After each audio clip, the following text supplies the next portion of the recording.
ರಾಜ್ಯದಲ್ಲಿ heart attack ಪ್ರಕರಣಗಳ ಸಂಖ್ಯೆ ಹೆಚ್ಚಾಗ್ತಾ ಇದೆ. ಸಾವಿನ ನೋವಿನ ಸಂಖ್ಯೆ ಹೆಚ್ಚಾಗ್ತಿರೋದ್ರಿಂದ ಸಹಜವಾಗಿ ಜನರು ಭಯಭೀತರಾಗ್ತಾ ಇದ್ದಾರೆ. ಬನ್ನಿ ಈ ಬಗ್ಗೆ ಮಾತಾಡಲಿಕ್ಕೆ ಹೃದಯ ರೋಗ ತಜ್ಞರಾದಂತ ಡಾಕ್ಟರ್ ಮಹಾಂತೇಶ್ ಚರಂತಿ ಮಟ್ಟಿದ್ದಾರೆ. ಅವ್ರನ್ನೇ ಮಾತಾಡ್ಸೋಣ. ಸರ್, ಇತ್ತೀಚೆಗೆ ಕೇಸಸ್ ಜಾಸ್ತಿ ಆಗ್ತಾ ಇದೆ, ಸಾವಿನ ಸಂಖ್ಯೆ ಅದರಲ್ಲೂ ಕೂಡ ಯಂಗ್ಸ್ಟರ್ಸ್ ಸಾವನ್ನಪ್ತಾ ಇದ್ದಾರೆ ಹಾರ್ಟ್ ಅಟ್ಯಾಕ್ ಇಂದ. ಇದಕ್ಕೆ ಬಹಳ ಪ್ರಮುಖವಾದಂತ ಕಾರಣ ಏನು ಸರ್? ಯುವಕರಲ್ಲಿ ಇತ್ತೀಚಿನ ದಿನಮಾನಗಳಲ್ಲಿ ಹೃದ್ರೋಗಕ್ಕೆ ಸಂಬಂಧಪಟ್ಟಂತ ಕಾಯಿಲೆಗಳು ವಿಪರೀತ ಆಗ್ತವೆ. ಅದು ವಿಶೇಷವಾಗಿ ಹೃದಯಾಘಾತ. ಹೀಗಾಗಿ ಅನೇಕ ಜನ ಸಾವನ್ನಪ್ತಾ ಇದ್ದಾರೆ. ಸೊ ಇದು ಸಹಜ, ಜನರಲ್ಲಿ ಒಂಥರ ಭಯಭೀತರಾಗೋದು. ಬಟ್ ಇದಕ್ಕೆ ಕಾರಣಗಳು ಅನೇಕ. ಇದು ಪೋಸ್ಟ್ ಕೋವಿಡ್ ಸಂದರ್ಭದಲ್ಲಿ ಈ ಲಾಂಗ್ ಕೋವಿಡ್ ಮತ್ತು ಈ ಪೋಸ್ಟ್ ಕೋವಿಡ್ ಸಂದರ್ಭದಲ್ಲಿ inflammatory markers are rising high in the blood circulation of the persons. ಹೀಗಾಗಿ ತನ್ನಿಂತಾನೇ ಸ್ಪಾಂಟೇನಿಯಸ್ ಕ್ಲಾಟ್ ಆಗುವಂಥ ಸಾಧ್ಯತೆಗಳು ಹೆಚ್ಚಾಗ್ತಾ ಇದ್ದಾವೆ. ಆಮೇಲೆ ಸುಮಾರು 40% of the heart attacks R happening below the age of 40 years. ಇವು ಬ್ಲಾಕು ಅಂದರೆ ಹೃದಯದಲ್ಲಿ ಏನು ಕೊಲೆಸ್ಟ್ರಾಲ್ ಡಿಪಾಸಿಟ್ ಆಗಿ ಅಡೆತಡೆ ಅಥವಾ ಬ್ಲಾಕ್ ಆಗ್ತಾವಲ್ಲ, ಅವು ಸಣ್ಣ ಪ್ರಮಾಣದಲ್ಲಿದ್ದರೂ ಕೂಡ ಅವು ಸಡನ್ ಆಗಿ ರಪ್ಚರ್ ಆಗ್ತಾ ಇದ್ದಾವೆ. ಬಹುಶಃ ಈ ವಿಶೇಷವಾಗಿ ನಮ್ಮ ಈ ಎನ್ವೈರನ್ಮೆಂಟಲ್ ಫ್ಯಾಕ್ಟರ್ಸು, ಪೊಲ್ಯೂಷನು ಮತ್ತು ಈ ವೈರಲ್ ಡಿಸೀಸಸ್ ಆಗುವಂಥ ಸಂದರ್ಭ, ಈಗ ಕೆಮ್ಮು, ನೆಗಡಿ, ಲೂಸ್ ಮೋಷನ್ನು, ಇವು ಕೂಡ ಏನು ಮಾಡ್ತವೆ, the precipitate and makes the floc to rupture. ಏನು ಬ್ಲಾಕ್ ಇರ್ತಾವಲ್ಲ ಅವನ್ನ ಮೆದು ಮಾಡ್ತವೆ ಮತ್ತು ರಪ್ಚರ್ ಮಾಡ್ತವೆ. ಈ ರಪ್ಚರ್ ಆದಾಗ ಕ್ಲಾಟ್ ಆಗುತ್ತೆ. Clot will occlude the artery. ಹಾರ್ಟಲ್ಲಾದರೆ ಹಾರ್ಟ್ ಅಟ್ಯಾಕು, ಬ್ರೈನಲ್ಲಾದರೆ ಸ್ಟ್ರೋಕು. ಇದು ಸಾಮಾನ್ಯವಾಗಿ ಎಲ್ಲ ದೇಶದ ಭಾಗಗಳಲ್ಲಿ ನಡೀತಾ ಇದೆ. ಬಟ್ ವಿಶೇಷವಾಗಿ ನಮ್ಮ ಕರ್ನಾಟಕ ಮತ್ತು ಹಾಸನದಲ್ಲಿ ಏನಾಗ್ತಾ ಇದೆ, ಅದು ಮೀಡಿಯಾ ಅಟೆನ್ಷನ್ ಜಾಸ್ತಿ ಆಗಿದೆ. ಹೀಗಾಗಿ ಎಲ್ಲ ಕಡೆಗೆ ಆಗ್ತಾ ಇದೆ, ಎಲ್ಲ ಕಡೆನೂ ಆಗ್ತಾ ಇದೆ. ಸೊ ಹೀಗಾಗಿ ಇದಾಗಿದೆ. ಮತ್ತು ಈ ಪೋಸ್ಟ್ ಕೋವಿಡ್ ಸಂದರ್ಭದಲ್ಲಿ ಈ ನಮ್ಮ ದೇಹದಲ್ಲಿ ಇನ್ಫ್ಲಮೇಟರಿ ಮಾರ್ಕರ್ಸ್ ಅಂತ, ಅಂದರೆ HSCRP ಆಗಿರ್ಬೋದು, ಡಿ ಡೈಮರ್ ಆಗಿರ್ಬೋದು, ಅಥವಾ ಹೋಮೋಸಿಸ್ಟಿನ್ ಲೆವೆಲ್, ಸ್ಪೆಷಲಿ ವಿಶೇಷವಾಗಿ ಯುವಕರಲ್ಲಿ, ಈ ಸ್ಮೋಕ್ ಮಾಡೋರಲ್ಲಿ ಅಥವಾ ಸೆಡೆಂಟರಿ ಲೈಫ್ ಸ್ಟೈಲ್ ಕೂತು ಅಂಥವರಲ್ಲಿ ಹೆಚ್ಚಿದು. ಹೀಗಾಗಿ ಅದು ಕೂಡ ಹೃದ್ರೋಗಕ್ಕೆ ಅಂದರೆ ಜನಸಾಮಾನ್ಯರು ಮಾತಾಡ್ತಾ ಇರೋದು ಈ ಕೋವ್ಯಾಕ್ಸಿನ್ ಮತ್ತು ಕೋವಿಶೀಲ್ಡ್ ಹಾಕೊಂಡಿದ್ವಲ್ಲ ಕರೋನಾ ಟೈಮಲ್ಲಿ, ಅದರ ಎಫೆಕ್ಟ್ ಕೂಡ ಇದೆ ಅಂತನೂ ಕೂಡ ಜನ ಮಾತಾಡ್ತಾ ಇದ್ದಾರೆ. ಏನ್ ಸರ್ ಈ ಬಗ್ಗೆ ಏನ್ ಹೇಳ್ತಾರೆ? ಇಲ್ಲ, ಈ ತರ ಅನುಮಾನ ಹುಟ್ಟೋದು ಸಹಜನೇ. ICMR ಏನೋ ರಿಸರ್ಚ್ ಅಧ್ಯಯನದ ಪ್ರಕಾರ ಆ ಥರ ಸಂಬಂಧ ಇಲ್ಲ ಅಂತ ಹೇಳಿದ್ದಾರೆ. ಬಟ್ ಆದರೂ ಇವನ್ನೆಲ್ಲ ನೋಡಿದ್ರೆ ಮತ್ತೆ ಪುನಃ ನಾವು ರಿಎವ್ಯಾಲ್ಯೂಷನ್ ಮಾಡಬೇಕಾಗ್ತದೆ. ಇದು ವ್ಯಾಕ್ಸಿನ್ ಅಷ್ಟೇ ಅಂತಲ್ಲ, even you are seeing among the people who are suffered from the COVID also, ಅಥವಾ who are expose to the COVID also. So ಹಿಂಗಾಗಿ again we require to reevaluate. But ಅದೇ ಅಂತ ತಿಳ್ಕೊಂಡು ನಾವು ಸುಮ್ಮನಿರೋ ಇದು ಇರಬಾರ್ದು. ಬಟ್ ನಾವು ಮುಂಜಾಗ್ರತಾ ಕ್ರಮ ಕೊಡಬೇಕು. ಹಾಗಾದ್ರೆ ಸರ್, ಈ ರೀತಿಯಾದಂಥ ಪ್ರಕರಣಗಳು ಹೆಚ್ಚಾಗ್ತಿರೋ ಕಾರಣಕ್ಕಾಗಿ ಸರ್ ಏನ್ ಸರ್ ಪ್ರಿಕಾಷನ್ಸ್ ಮೆಜರ್ಸ್ ಅನ್ನ ಏನ್ ತೆಗೆದುಕೊಳ್ಬೇಕು? ನಾವು ಸಾಮಾನ್ಯವಾಗಿ ಮೊದಲು 40 ವರ್ಷ ಅಂತಿದ್ವಿ. ಈಗ 20-25 ವರ್ಷ ಆದ ತಕ್ಷಣ ಒಂದು ಪ್ರಿವೆಂಟಿವ್ ಹೆಲ್ತ್ ಚೆಕ್ ಮಾಡಿಸ್ಕೋಬೇಕು.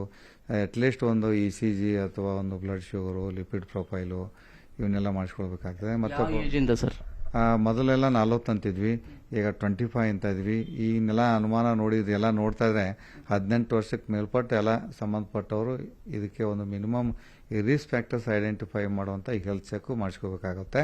ಮತ್ತು ವಿಶೇಷವಾದ ಸಂದರ್ಭದಲ್ಲಿ ಅಂದರೆ ಮನೆಯಲ್ಲಿ ಕೋವಿಡ್ ಅಥವಾ ಎಲ್ಲರಿಗೂ ಆಗಿದ್ರೆ ಅಥವಾ ಆ ವ್ಯಕ್ತಿಗೆ ಆಗಿದ್ರೆ ಅಂಥವ್ರು ಒಂದಷ್ಟು ಇನ್ಫ್ಲಮೇಟರಿ ಮಾರ್ಕರ್ಸ್ ಅವರಲ್ಲಿ ರೈಸ್ ಆಗಿದೆಯಲ್ಲ ನೋಡಲಿಕ್ಕೆ, ಅಂದರೆ HSCRP, ಡಿ ಡೈಮರು ಅಥವಾ ಹೋಮೋಸಿಸ್ಟಿನ್ ಲೆವೆಲ್ಸು ಅಥವಾ ASR ಇಂಥವೆಲ್ಲ ರೈಸ್ ಇದ್ದರೆ ಆ ವ್ಯಕ್ತಿಗೆ ಈ ಥರ ಕಾಯಿಲೆಗಳು ಬರೋ ಸಂಭವನೀಯತೆ ಹೆಚ್ಚಿರ್ತದೆ.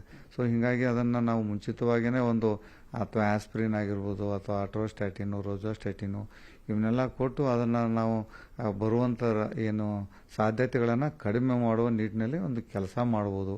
ಮತ್ತು ಅಕಸ್ಮಾತ್ ECG ಎಕೋ ಅಥವಾ ಅವಶ್ಯಕತೆ ಇರೋರಿಗೆ ಟ್ರೆಡ್ಮಿಲು ಅಥವಾ ಇನ್ನೂ ಅವಶ್ಯಕತೆ ಇದ್ದವರಿಗೆ ಆಂಜಿಯೋಗ್ರಫಿ ಇವನ್ನೆಲ್ಲ ಮುಂಚಿತವಾಗಿ ಮಾಡೋದ್ರಿಂದ ಈ ನಾವು ಹೃದ್ರೋಗಕ್ಕೆ ಅಥವಾ ಹೃದಯಾಘಾತ ಅದನ್ನು ತಡೆಗಟ್ಬೋದು ಮತ್ತು ಸಾವು ನೋವುಗಳನ್ನು ತಡೆಗಟ್ಬೋದು. ಇದು ಟ್ರೀಟ್ಮೆಂಟ್ ಓರಿಯೆಂಟೆಡ್ ಡಿಸೀಸ್ ಅಥವಾ ಒಂದು ಪಾಲಿಸಿ ಆಯಿತು, ಒಂದು ಅಪ್ರೋಚ್ ಆಯಿತು. ಬಟ್ ವಿಶೇಷವಾಗಿ ನಾವು ಹೆಲ್ತ್ ಓವರಾಲ್ ಆಗಿ ಸಮಗ್ರವಾಗಿ ಹೆಲ್ತ್ ಮ್ಯಾನೇಜ್ಮೆಂಟನ್ನೇ ನಾವು ಮಾಡಬೇಕಾಗ್ತದೆ. ಅಂದರೆ ಅದನ್ನು ತಡೆಗಟ್ಟುವ ನಿಟ್ಟಿನಲ್ಲಿ ನಾವು ಒಂದಷ್ಟು ಕಾರ್ಯಕ್ರಮಗಳನ್ನು ರೂಪಿಸಬೇಕು. ಜೀವನ ಶೈಲಿ ಹೇಗಿರ್ಬೇಕಂತೀರಿ? ಜೀವನ ಶೈಲಿ ಅಂತಂದರೆ apart from this health check, ಅವರು ದಿನನಿತ್ಯದ ಒಂದು ಜೀವನದಲ್ಲಿ ಒಂದು ದೈಹಿಕ ಶ್ರಮ, ಅಂದರೆ ಅಟ್ಲೀಸ್ಟ್ ಒಂದು 30 minutes walk for about 5 to 6 times a week. ಮತ್ತು ಆರೋಗ್ಯಕರವಾದಂಥ ಊಟಗಳನ್ನು, ಅಂದರೆ ಸಿರಿಧಾನ್ಯಗಳು, ಫುಲ್ ಗ್ರೇನ್ಸ್ ಅಂತ ಯಾವುದು, ಸ್ಪ್ರೌಟ್ಸು, ಆಮೇಲೆ ಇದು ನಟ್ಸು ಅಥವಾ ಟು ಅವಾಯ್ಡ್ ರೆಡ್ ಮೀಟ್, ವಿಶೇಷವಾಗಿ ನೀವು ಹೇಳಿದ್ರಲ್ಲ ಹಾಸನದಲ್ಲಿ ಅಂತೇಳಿ, ಈ ಬಾಡೂಟಲ್ಲಿ ಜಾಸ್ತಿ ಅಲ್ಲಿ ಸಿಕ್ಕಾಪಟ್ಟೆ ರೆಡ್ ಮೀಟಲ್ಲಿ ಸ್ಯಾಚುರೇಟೆಡ್ ಫ್ಯಾಟ್ ಹೆಚ್ಚಿರುತ್ತೆ. ಹೀಗಾಗಿ ಕೊಲೆಸ್ಟ್ರಾಲ್ ಡಿಪಾಸಿಟ್ ಆಗುವಂಥ ಸಂದರ್ಭ ಹೆಚ್ಚಿರುತ್ತೆ ಚಾನ್ಸಸ್ಸು. ಹೀಗಾಗಿ ಅಂಥವನ್ನೆಲ್ಲ ಅವಾಯ್ಡ್ ಮಾಡಬೇಕು.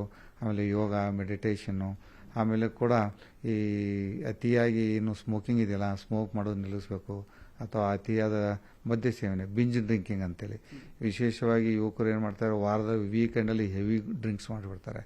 ಇವನ್ this also can cause sudden death. ಅಂದರೆ is not because of heart attack, it can cause heart rate rhythm disturbances. ಅಂದರೆ ವೆಂಟ್ರಿಕ್ಯುಲರ್ ಫಿಬ್ರಿಲೇಷನ್ನು, ವೆಂಟ್ರಿಕ್ಯುಲರ್ ಟ್ಯಾಕಿಕಾರ್ಡಿಯಾ ಅಥವಾ ಕ್ಯೂಟಿಕ್ ಇದು. ಆಮೇಲೆ ವಿಶೇಷವಾಗಿ ಯುವಕರಲ್ಲಿ ಒಂದಷ್ಟು ಸಡನ್ ಡೆತ್ ಆಗುವಂಥ ಒಂದಷ್ಟು ಕಾಯಿಲೆಗಳಿವೆ, ಲೈಕ್ ಹೈಪರ್ಟ್ರೋಪಿಕ್ ಕಾರ್ಡಿಯೋಮೈಟಿ ಅಥವಾ ಆರ್ವಿ ಡಿಸ್ಪ್ಲೇಸಿಯಾ ಅಥವಾ ಲಾಂಗ್ ಕ್ಯೂಟಿ ಸಿಂಡ್ರೋಮ್ ಅಂತೀವಿ. ಇವನ್ನೆಲ್ಲ we can detected by ECG or echocardiogram. ಇವೆಲ್ಲದಕ್ಕೂ ಹೇಳೋದು ಹಾರ್ಟ್ ಅಟ್ಯಾಕ್ ಅಂತಾನೆ ಸರ್? ಇಲ್ಲ, ಹಾರ್ಟ್ ಅಟ್ಯಾಕ್ ಬೇರೆ, ಸಡನ್ ಡೆತ್ ಬೇರೆ. Heart attack also can cause one sudden death. There so many reasons for sudden death. So ನಾ ಹೇಳ್ದಂಗೆ ಈ ಥರ ಕಂಡೀಷನ್ಸು ಇವನ್ನೆಲ್ಲ ನಾವು ಈ ಸ್ಕ್ರೀನಿಂಗ್ ಮಾಡೋದ್ರ ಮುಖಾಂತರ ಇವನ್ನೆಲ್ಲ ನಾವು ತಡೆಗಟ್ಟಬಹುದು. ಇವೆಲ್ಲ ಸಾವಿನ ಪ್ರಕರಣಗಳು ನೋಡ್ತಾ ಇದ್ರೆ ಯಾರನ್ನ ಹೆಚ್ಚು ಟಾರ್ಗೆಟ್ ಮಾಡ್ತಾ ಇರೋದು ಸರ್? ನೀವು 40+ ಇರೋರ ಹೇಗೆ ಸರ್? ಈಗ ನಾವು ವೈಯಕ್ತಿಕ ಅನುಭವದಲ್ಲಿ ನೋಡ್ತಾ ಇದೀವಲ್ಲ, ವಿಶೇಷವಾಗಿ 30ರಿಂದ 50 ವರ್ಷದ ಒಳಪಟ್ಟು ಏನು ಮಧ್ಯೆ ಈ ವಯಸ್ಸಿದೆಯಲ್ಲ, ಇವರಿಗೆ ತುಂಬಾ ಹೃದ್ರೋಗ ಸಂಬಂಧಪಟ್ಟಂತೆ ಹೆಚ್ಚಾಗ್ತಾ ಇದೆ.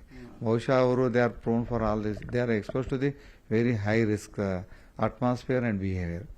ಅಂದ್ರೆ ಅವ್ರದ್ದು ಪ್ರೆಷರು, ಆಮೇಲೆ pollution, because they have to travel in Bengaluru ಸಿಟಿಯಲ್ಲಿ. ಆಮೇಲೆ ಇನ್ನೊಂದು ಒತ್ತಡಗಳು, ಮಾನಸಿಕ ಒತ್ತಡಗಳು. ಆಮೇಲೆ ಭಾಳ ಏನು ಧಾವಂತ ಭಾಳ ನಾವು 10 ವರ್ಷದ ಸಾಧನೆ ಹೇಳಿದಂಗೆ ಒಂದು 10 ದಿವಸದಲ್ಲಿ ಮಾಡಬೇಕು ಅಥವಾ 1 ತಿಂಗಳಲ್ಲಿ ಮಾಡಬೇಕು. So they are in tremendous mental pressure. Even there is called broken heart syndrome ಅಂತ. Severe stress can lead to like Takotsubo cardiomyopathy ಅಂತ. Suddenly it can make the heart weak. ಆಮೇಲೆ ಈಗ ಎಲ್ಲರಿಗೂ ಶುಗರ್ ಬರ್ತಾ ಇದೆ. ಈಗ ನೋಡ್ರಿ 30-35 ವರ್ಷಕ್ಕೆ 25 ವರ್ಷಕ್ಕೆ ಶುಗರ್ ಬರ್ತಾ ಇದೆ. ಮೊದಲೆಲ್ಲ ಶ್ರೀಮಂತರ ಕಾಯಿಲೆ, ಈಗ ಎಲ್ಲರಿಗೂ ಬರ್ತಾ ಇದೆ.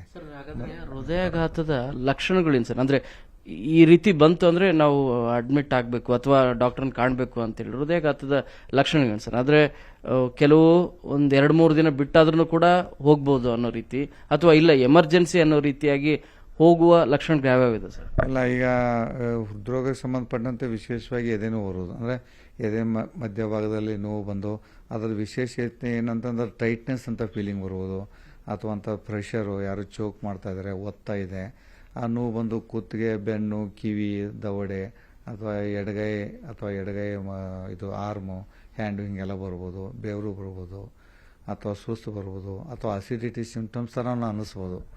ಆಮೇಲೆ ಗಿಡಿನೆಸ್ ಬರ್ಬೋದು, ಡಿಜಿನೆಸ್ ಬರ್ಬೋದು.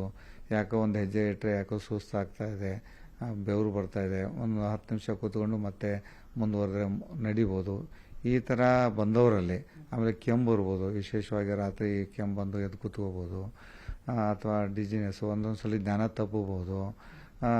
ಈ ಥರ ಇದ್ದವ್ರು ಏನು ಮಾಡಬೇಕಾಗ್ತದೆ, ಮೊದಲೆಲ್ಲ ಹಿಂಗೆ. ಮತ್ತು ಹೊಟ್ಟೆ ನೋವು ಬರೋದು, ಆಮೇಲೆ ದವಡೆ ನೋವು ಬರೋದು, ಹಲ್ಲು ನೋವು ಬರೋದು, ದಲ್ಲು ಇವೆಲ್ಲ ಈ ಕಡೆ ನೋವು ಬರ್ಬೋದು, ಅಥವಾ ಬ್ಯಾಕ್ ಪೇನ್ ಬರ್ಬೋದು. ಮತ್ತು ಅವರು ಒಂದೊಂದ್ಸಲಿ ಅನ್ನಿಸ್ತದೆ they could not explain the symptoms. ಯಾಕೋ ಅನ್ಯೂಜುವಲ್ ಸಿಂಪ್ಟಮ್ಸ್, ಒಂಥರ ಫಸ್ಟ್ ಟೈಮ್ ವಿಶೇಷವಾದಂಥ ಒಂದು feeling which he has not felt in his life. So ಅಂಥವ್ರು ಕೂಡ ತಕ್ಷಣ ಒಂದು ಮಿನಿಮಮ್ ವೇಟ್ ಮಾಡೋಂಗಿಲ್ಲ, ಅಂಥವ್ರು ಇಮಿಡಿಯೇಟ್ಲಿ. ಆಮೇಲೆ ECG ಮಾಡಿಸ್ಕೋಬೇಕು, ಅಥವಾ ಸಂಬಂಧಪಟ್ಟಂಥ ಅಥವಾ ಯಾರು ಹತ್ತಿರದಲ್ಲಿರ್ತಾರಲ್ಲ ಅಂಥ ವೈದ್ಯರ ಹತ್ರ ಹೋಗಿ ಅದನ್ನು ಸಮಾಲೋಚನೆ ಕನ್ಸಲ್ಟ್ ಮಾಡಿಸ್ಬೇಕಾಗ್ತದೆ. ಹಾಗೆ ಕೂಡ ಸಿವಿಯರ್ ಪೇನ್ ಬಂದು ಹೊಟ್ಟೆ ತಡಿಲಿಕ್ಕೆ ಆಗ್ತಾ ಇಲ್ಲ ಅಂಥೇಳಿ ಇದ್ದಾಗ ತಕ್ಷಣ ಹೋಗ್ಬೇಕು, ವೇಟ್ ಮಾಡಬಾರ್ದು. ಎಲ್ಲ ನಾಳೆ ನೋಡೋಣ, ನಾಡೋದು ನೋಡೋಣ, ಅಸಿಡಿಟಿ ಇದೆ, ಎಲ್ಲ ನಾನು ಇವತ್ತು ಕರ್ದು ತಿಂದಿದ್ದೀನಿ, ಖಾರ ತಿಂದಿದ್ದೀನಿ, ಅಥವಾ ಸಿಕ್ಕಾಪಟ್ಟೆ ನಾನ್ ವೆಜ್ ತಿಂದಿದ್ದೀನಿ. ಇವೆಲ್ಲ ಕೂಡ ಏನಾಗ್ತವೆ, ನಿರ್ಲಕ್ಷ್ಯ. ಆಮೇಲೆ ನಿಮ್ಗೆ ಗೊತ್ತಿಲ್ಲ, ಹೆವಿ ಈಟ್ ಅಂದರೆ ಹೆವಿ ತಿನ್ನೋದು, ವಿಶೇಷವಾಗಿ ಹೆವಿ ಸಿಕ್ಕಾಪಟ್ಟೆ ಈ ನಾನ್ ವೆಜ್ಜು ಬಾಟೂಟ ತಿಂತಾರಲ್ಲ, it can precipitate heart attack. So it can ಅಂಥವ್ರು ಕೂಡ ಅದನ್ನು ತಿಂದಿದ್ದೀನಿ ಅದಕ್ಕೆ ಹಂಗಾಗಿದೆ ಅಂತ ಕುಂತ್ಕೊಳ್ಳೋಂಗಿಲ್ಲ. ಆಮೇಲೆ ಇವನ್ನೆಲ್ಲ ಮತ್ತೆ ಆಮೇಲೆ ನೀವು ಹೇಳಿದಂಗೆ ಹೆಂಗೆ ತಡೆಗಟ್ಬೋದು ಅಂತೇಳಿ ಇಂಥ ಪದಾರ್ಥಗಳನ್ನು ತಿನ್ನುವುದನ್ನು ನಿಲ್ಲಿಸುವುದು ಅಥವಾ ಕಡಿಮೆ ಪ್ರಮಾಣದಲ್ಲಿ ತಿನ್ನುವುದು ಮತ್ತು ನಿಸರ್ಗಕ್ಕೆ ನೈಸರ್ಗಿಕವಾದಂಥ ಹತ್ತಿರವಾದಂಥ ಆಹಾರ ಪದಾರ್ಥಗಳನ್ನು ತಿನ್ನುವಂಥ ಒಂದು ಪ್ರಯತ್ನ ಮಾಡಬೇಕು. ಸೊ ಇವನ್ನೆಲ್ಲ ಮಾಡಿದರೆ ಬಹುಶಃ ನಾವು ನಮ್ಮ ದೇಶದಲ್ಲಿ ರಾಜ್ಯದಲ್ಲಿ ಅದನ್ನು ತಡೆಗಟ್ಟಬಹುದು. ಮತ್ತು ಇದಕ್ಕೆ ನಾವು ಹೆಚ್ಚಿನ ರೀತಿಯಲ್ಲಿ ಒಂದು ಆರೋಗ್ಯದ ಒಂದು ಜಾಗೃತಿಯನ್ನು ಯುವಕರಲ್ಲಿ ತರಬೇಕಾಗಿದೆ. ಸೊ ಮಾಧ್ಯಮಗಳು ತಮ್ಮಂಥ ಮಾಧ್ಯಮಗಳು ಕೂಡ ಇದಕ್ಕೆ ಒತ್ತು ಕೊಡಬೇಕು.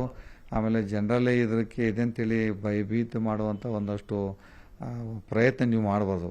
ಅದ್ರ ಬದಲಾಗಿ ಜಾಗೃತಿ ತರಬೇಕಂತೇಳಿ ನಾನು ತಮ್ಮ ಎಲ್ಲ ಮಾಧ್ಯಮಗಳಲ್ಲಿ ವಿಶೇಷವಾಗಿ ಈ ನ್ಯೂಸ್ 18 ತಮ್ಮಲ್ಲೂ ಕೂಡ ನಾನು ಒಂದು ಕೇಳಿಕೊಳ್ಳುತ್ತೇನೆ. ಸೊ ಇದು ಹೃದಯ ರೋಗ ತಜ್ಞರಾದಂಥ ಡಾಕ್ಟರ್ ಮಹಾಂತೇಶ್ ಶಾರಂತಿಮಠ್ ಅವರ ಮಾತು. ಬೆಂಗಳೂರಿಂದ ಕ್ಯಾಮರಾ ಪರ್ಸನ್ ವೆಂಕಟೇಶ್ವರ ಜೊತೆ ಶರಣು ಹಂಪಿ, ನ್ಯೂಸ್ 18.